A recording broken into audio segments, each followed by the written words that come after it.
Um, I tell you, and in all honesty, everything you need to know for this class, you've learned in Algebra 1. I mentioned that I know on the first day of classes, but it is so very true. Basically, this section that we're in here, the derivative, there are three major areas of study we do.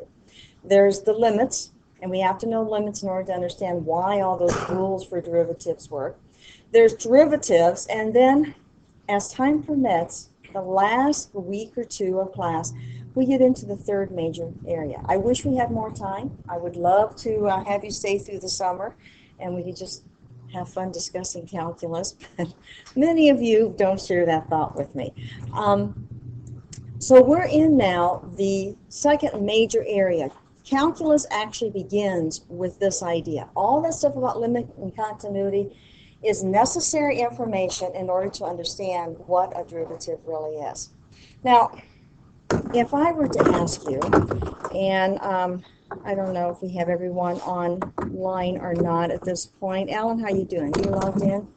Yeah. Okay, Jeremy, are you logged in? Okay, so I'm just going to ask you, and I'm just curious, what is a derivative? Some of you have had this before, and so your responses, I'm just kind of curious on what you put down.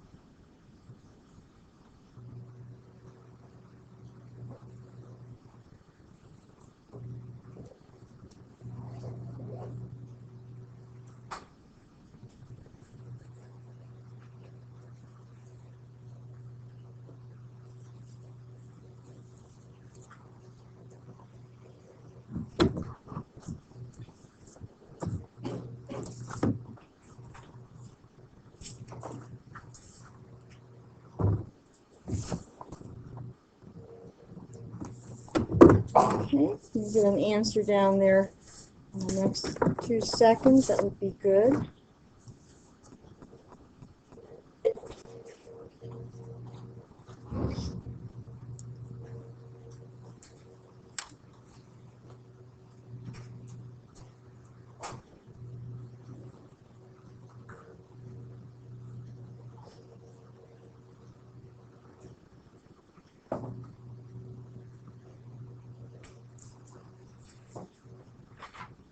Okay, a few more seconds here. 3 more of you to log in and. Pardon? It's not working. It's not working? Okay. Well, take that. Did you press enter for send or move the cursor down to where it says send? Okay. You want to take a look at hers and see what she's got on the screen? Let her help her out there. Should be one other person. Did it work? There we go. Okay. Now, let's just take a look here. It's a number. Hey, very good. Usually, it is a number. Sometimes it's not a number. Sometimes it's another function, another expression. Something to do with calculus. Calculus is an A, not an H, but we understand. Okay. Don't know, where something begins, not necessarily begins.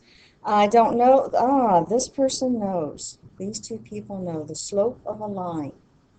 Slope of a line. Absolutely. That's what it is. Down here, slope. We have 3 people now who understand that derivative is slope. By the end of this semester, everyone is going to know that it is the slope of a line. So let's go into this now, and let's talk about it in specifics. We have a tangent. Okay, so we say it's slope of a line, but it's a very special line. It's actually a tangent line, so we need to understand what a tangent is. And many of you have had this from geometry. I'm not questioning that one bit. A tangent line is a line tangent to a curve at a point if it touches but does not cross the curve at point P. We can say that a line is tangent to a curve if the line touches or intersects the curve. Now, we're adding something to this that you might not have thought about. A tangent can actually intersect a curve. It doesn't always happen, but sometimes we have a tangent that touches at one point and intersects someplace else. So we have to kind of expand our definition of tangency just a little. In fact, there are some of our examples that we could look at where, let's see here, if I draw, well, let's say I draw a point like this, and I have the tangent here, this is where I'm talking about that it can actually go through and touch or intersect someplace else. We could also have one that looks like, oops, that's the same thing. Well, not quite. Let me draw that one more time. Let me draw that one more time, and if I draw it this way, a tangent at this point actually would be something like that. And a tangent at that point is intersecting the curve, but it's still considered to be a tangent. So we have to expand our thoughts just a little bit. Okay, a secant line. Now, a secant line is different. A secant line is going to connect 2 points on a curve.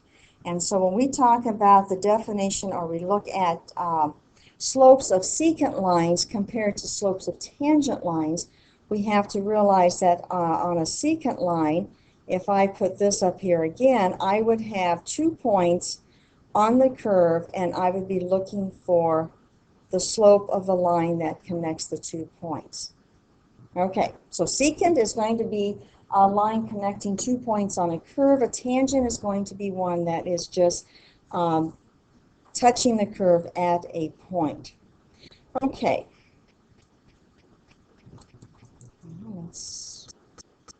There we go.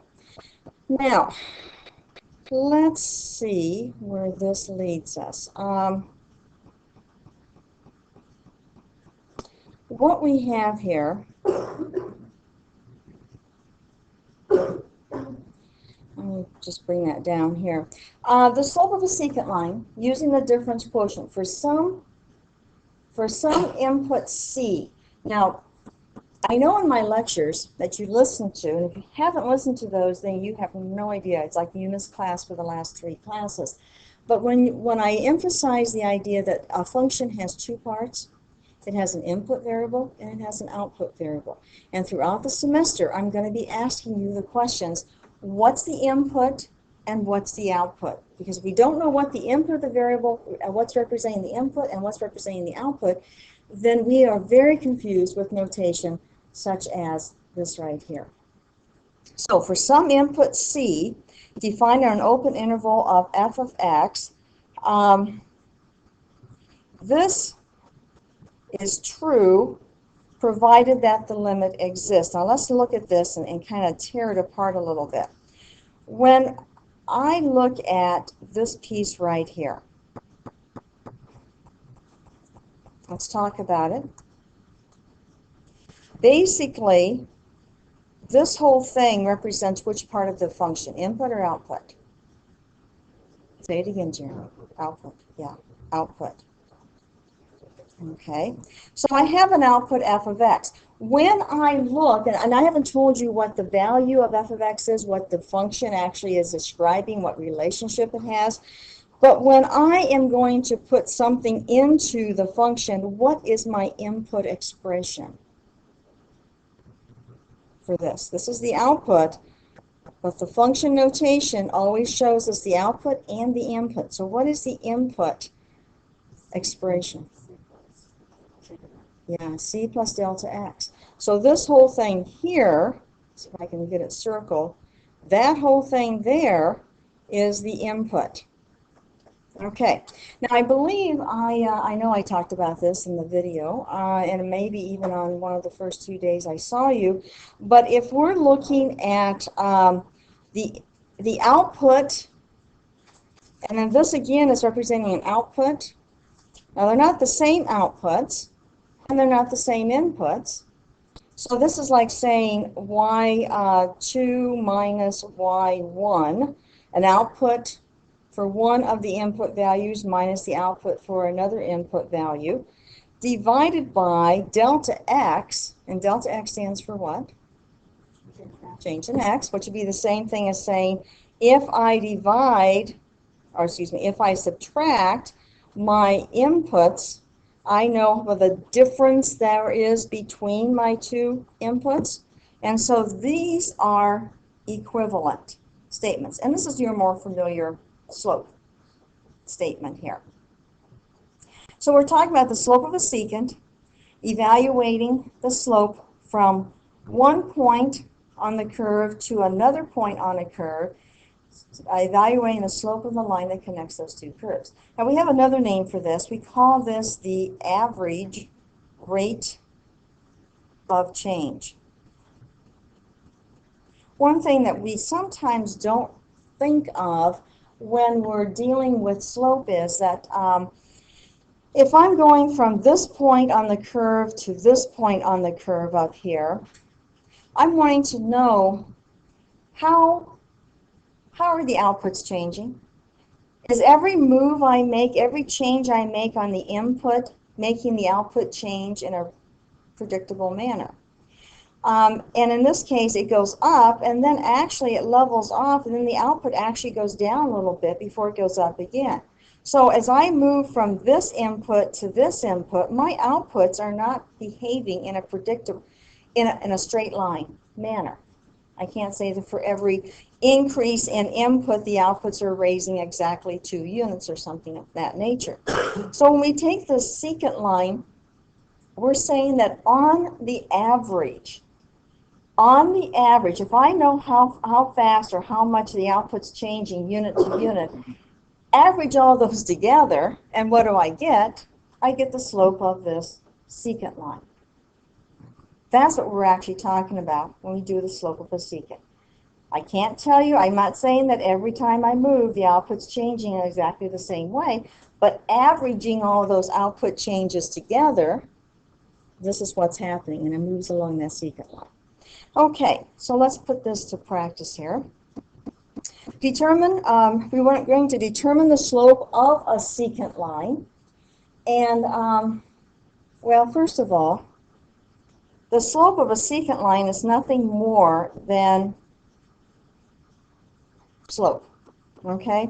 But when I look at the limit, now let's take a look at this, and let's consider something here. We talked about limits. That was in section 1.5. When we talk about limit, we're actually writing out the words, although we use the shorthand, that what we're actually saying is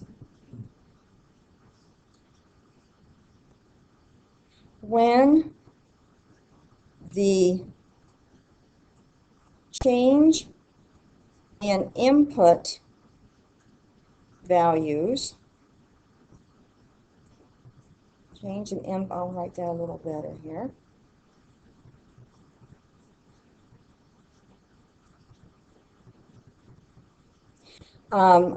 When the change approaches 0, in other words, when there is almost no change at all between my inputs,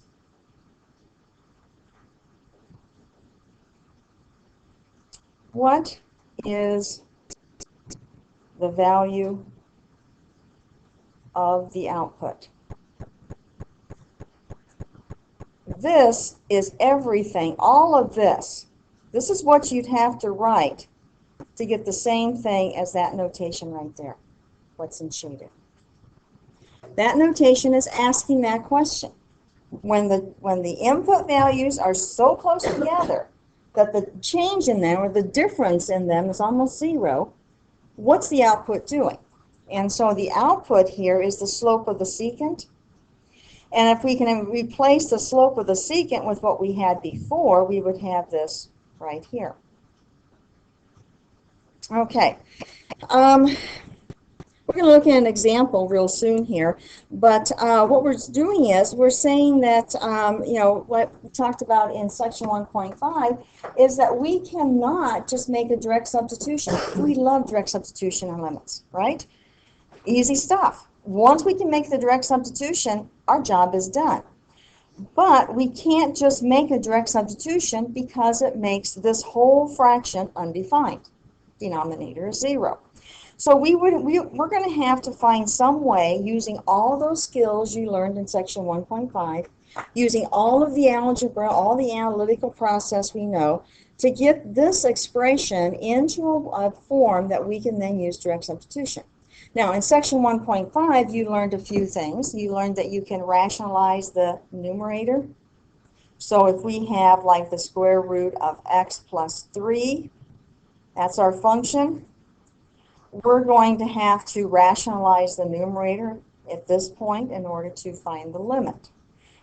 We also do some finding a common denominator. If our function is something like 3 divided by x plus 4, we often have to then find a common denominator. All of those analytical skills, those things you picked up in section 1.5, we put into play here. Okay, let's look at an example. And we're going to pick up the inspires and do some work there too. Determine the slope of a line, a slope of the graph of, and I'm not sure why it bounced around a little bit. I hope your work is correct. So let me just type it in here. Actually, I'll just write it in. Y equals f of x equals 9 minus x squared. Okay, so this is what should have been right there. Determine the slope of the graph of y equals f of x equals 9 minus x squared at the point 2, 5 using the limit definition. Now, when I find the slope of the graph, what I'm actually doing is finding the slope of the tangent. So let's look at this. Take your inspires. And let's go to new document. And let's first of all, let's add a calculator. Now, I have no idea because I haven't been with you, haven't looked in your eyes, I haven't had you, indicate in class whether or not you're picking up how to use the Inspire. I hope you are. If on the quiz, because I am going to give you the quiz through the Inspire, you have questions about how to use the Inspire, then you just come ask me. This is not a how to use the Inspire class. Okay, we're using it like we use a pencil. It's just a tool, but it's a very important tool to us. I'm going to have you go to menu and go to actions, and we're going to define, and let's define f1 of x to equal, and let's see, our function again, 9 minus x squared. Okay, define that. When you have that all typed in, press enter, and it goes to done. Okay, nothing seems to be worked on that, but let's go home again, and let's pick up a graph page. Remember, it's always going to default to the next empty line, and the reason is that we defined something for F1, so let's go up and find it. So use the up arrow key, and we have 9 minus x squared. When you have that, press enter. Now, I like that picture, but I like to see the whole parabola, so I'm going to use the menu and go to window, and I'm going to set the window settings. And it seems to be okay, except tab. I'm going to change that so I see every unit. So I'll just make X scale a unit. Tab, I might as well make this to be something simple, so I'll make it -7. Tab, and it's the output maximum that we need to change. And I think I'm going to make that 15. Tab, and I'll make the scale here to be 1 also. You don't have to have the exact same one I do, okay? As long as you're happy with the window. I've tried to, on the quiz, give you a window that works. Who knows? Things could have jumped around a little bit. Maybe it won't show up, but you can always change it to something better. So there we go. Okay, now we have 2 points. Oh, excuse me. We have we have a point, and it's the point 0.25. Now, I know I walked you through this, and I'm sure I did it on the videos at some point, but let's do it together. We're going to put a point, so go to Menu, go to Points and Lines, and go to Point On.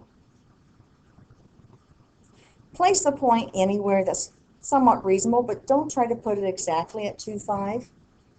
Remember, we have those little pixels, and it may read 2.5, but it may not be exactly at 2.5.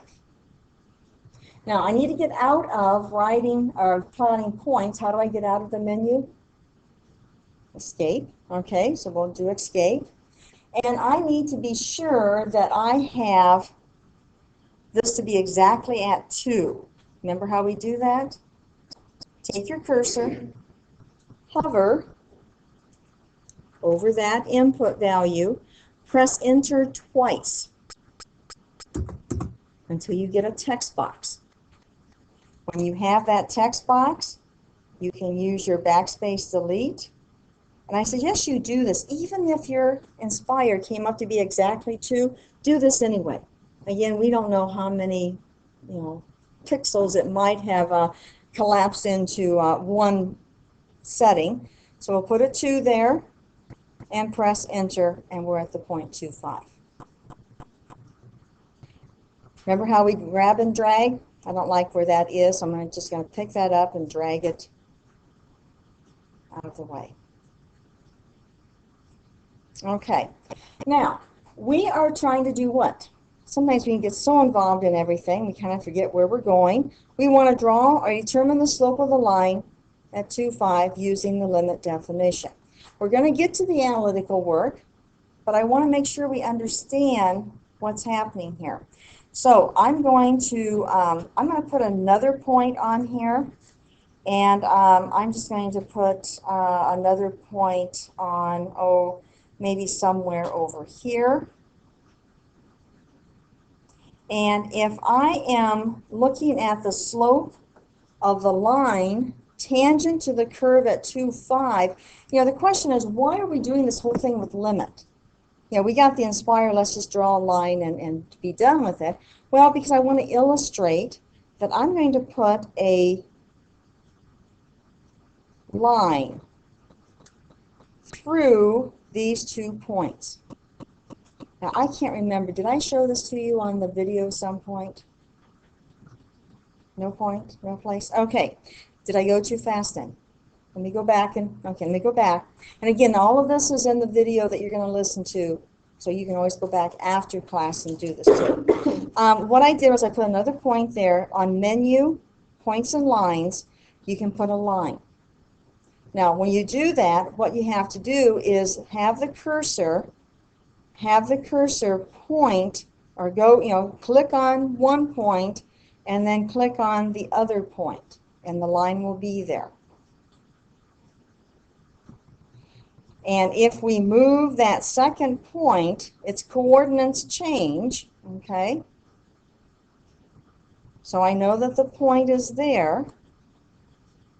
But what I want to know about the line is, what's the slope of that line? So I'm going to bring that line down here again. And now another place under Menu is this thing called Measurement. And we're going to measure the slope. And if we point to the slope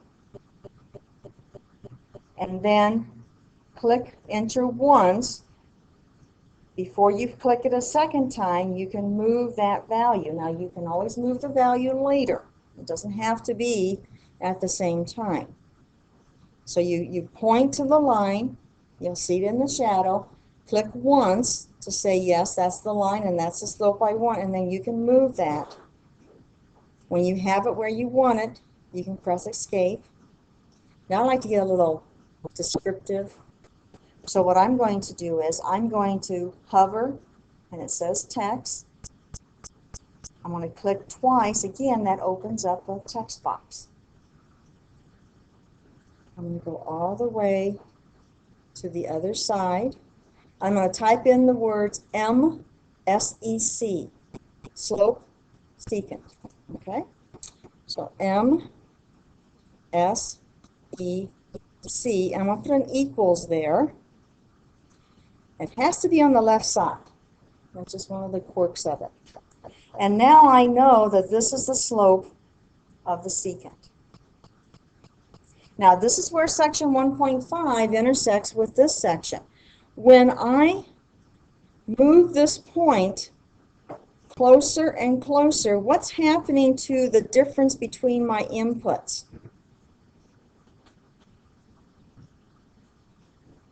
What's happening to the difference between my inputs as I move this point closer and closer to my first point? Everyone in unison says the difference gets smaller. How small can it get?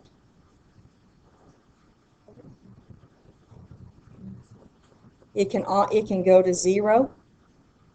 It could go if I put it exactly on the 0.25. So I'm looking at, I'll start over again. I'm looking at bringing this point really, really close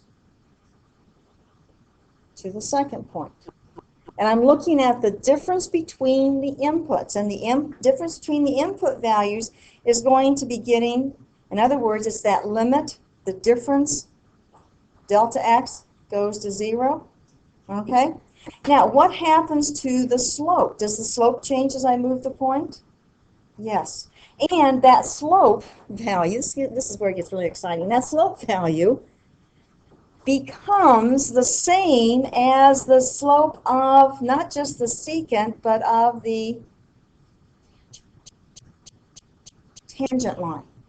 If I bring that point so very close to the point to where I can't even tell that they are different, the slope of the secant becomes the slope of the tangent line. That's what this is all about. Now let's go back to our work here. We said that the limit as delta x goes to 0, as those differences in the inputs go to 0, become the same point, the slope of the secant line becomes the slope of, I'll put a tan down here for tangent line. How do I do that? I look at this difference quotient. Now we looked at it graphically, and all of your problems will always be, show me on a graph. And everything I just showed you, you're going to want to go back and review. You don't need it for the quiz today, but you will need it for the test. You're going to want to be able to do, place a point, draw, 2 points, draw a line, measure the slope, and so forth. So take a good look at that video if you're not sure. So let's look now. The slope of the tangent is the same thing as the limit, and the only way you're going to remember this is if you write it out for every problem. The limit as the inputs, the difference of the inputs goes to what? 0. You're asking for what happens to the slope of the secant. Okay? Now, what is the slope of the secant? Well, let's put that down. How do we determine slope? Let's see if I can write this a little better.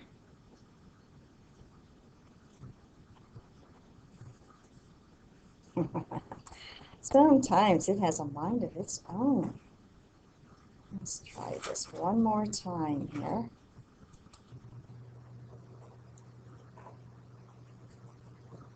Okay, f of x plus delta x minus f of x divided by delta x. Now, when do we get to drop the instruction that we're taking a limit? It's in the videos. When do I get to drop this notation? Did you pick that up in the videos? I know I said it over and over again. This notation is very important. If I drop it now, all I've got is the slope of a line. But I want to know what happens as the inputs get closer and closer. I've got to keep that until I use direct substitution. Are you saying you didn't hear that in the videos? I'm getting a lot of blank stares. Help me out. Did you hear that in the videos? Someone saying yes? Okay, good. Okay, so here we go. F of x plus delta x. The input here is x plus delta x. That means that back in this function, everywhere I see an input variable, I'm going to put what? X plus delta x. Okay, so let's put that in. This would be, and you make sure you use proper grouping symbols.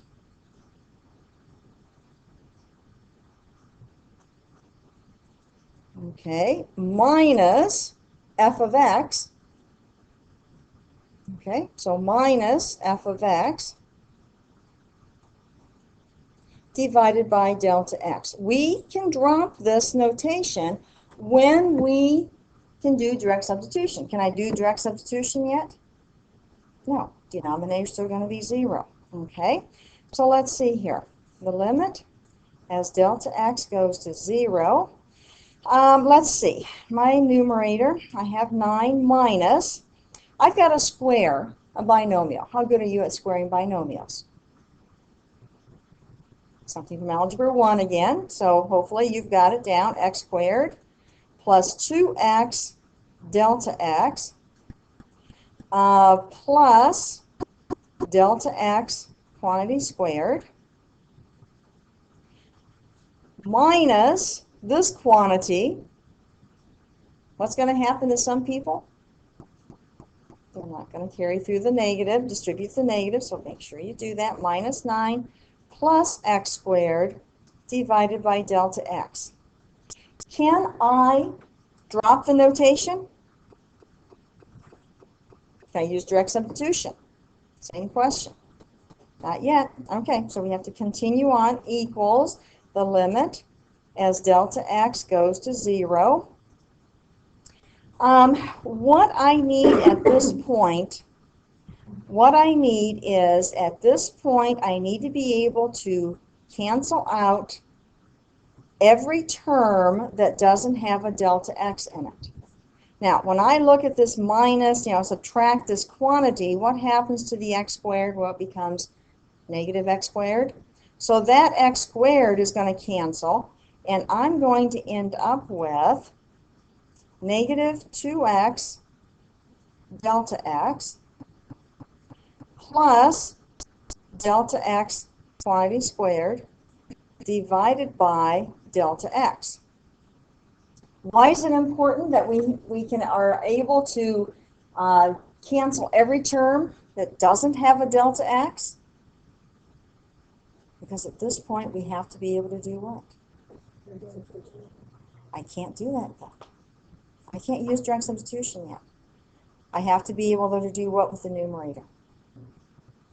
Yeah, Matt? Negative delta x squared. I was just seeing if anyone would catch that. But you didn't answer my question, okay? You caught me on that, but now answer my question. What must you be able to do in this numerator at this point? What do you mean cancel?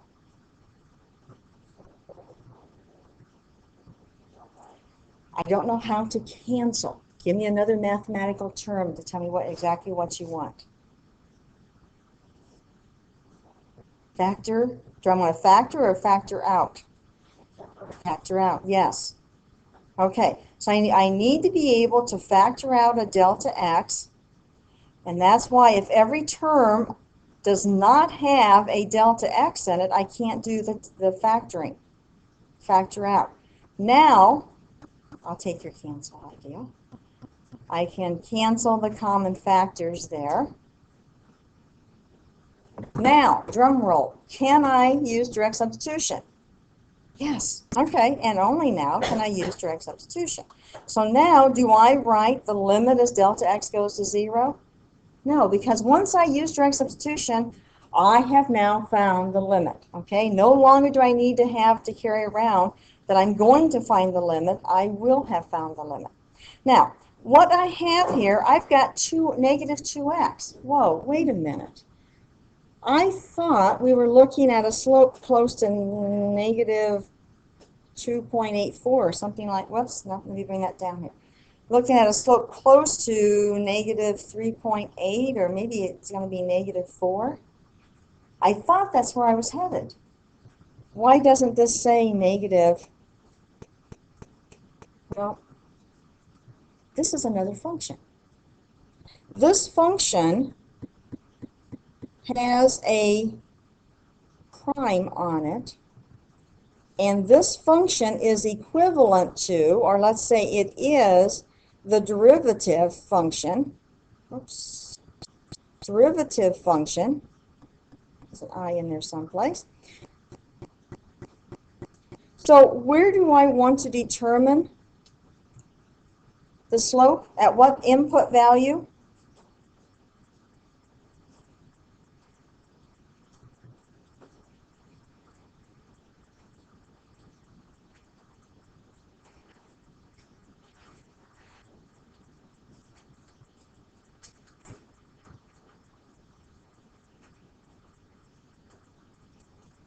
What is the slope of the tangent to the curve at where?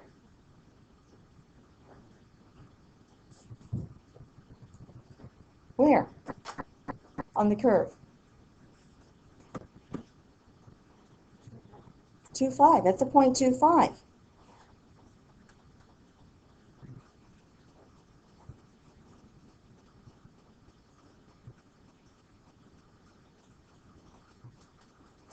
That's the question we're asking. And by the way, when we are looking at a derivative, there's 4 very important words.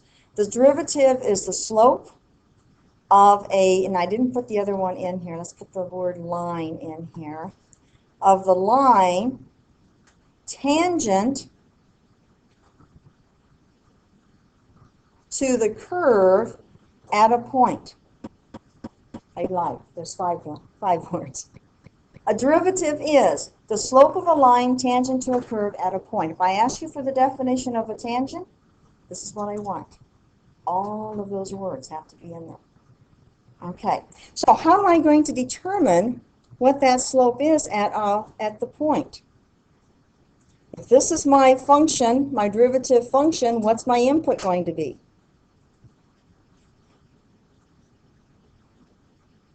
We got 2 seconds here. What's my input? Where do I want this to be? Where do I want to determine the derivative? At the input 2. Not 2,5, but at the input 2. Okay, so I'm going to say f prime of 2 equals negative 2 times 2 equals negative 4. Okay, negative 4. Now, does that correspond with what we found here? Yes. In fact, if I go to menu, points and lines, look at that. It says tangent. If I say tangent at this point, you see how it changed into a line? By the way, you can extend the arrows on a line, the ends on a line.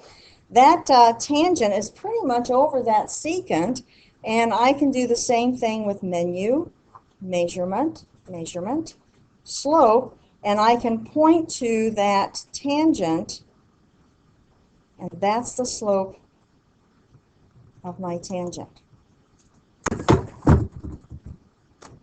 So make m tan equals, and I'll bring that over so that we can see it. Now this is what I mean by showing your work. When I say graphical work, I need all of this stuff. If you don't feel comfortable using an Inspire, you need to write it on your paper. Okay, but you're going to have the opportunity to do this on the Inspire, because you're going to hand that file back into me with all your work on it. You ready to start the quiz? I'm going to save this.